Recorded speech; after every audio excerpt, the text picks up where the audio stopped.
ఆడేమన్నాడు రాడు? ఈ దత్తపుత్రుడు లాంటి ఈ ప్యాకేజీ స్టారు నలుగురిని పెళ్లి చేసుకుని వాడిని ఆపడానికి నేను వెళ్తున్నా.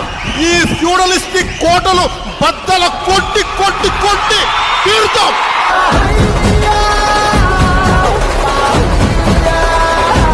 నిలబడడానికి జెండా పాతడానికి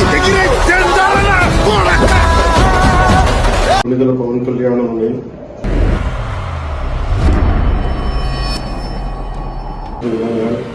భారత రాజ్యాంగం పట్ల పూర్తి విశ్వాసాన్ని కలిగి ఉంటానని, దాని సమైక్యత సార్వభౌమత్వాన్ని కాపాడుతానని ప్రమాణం చేస్తున్నాను.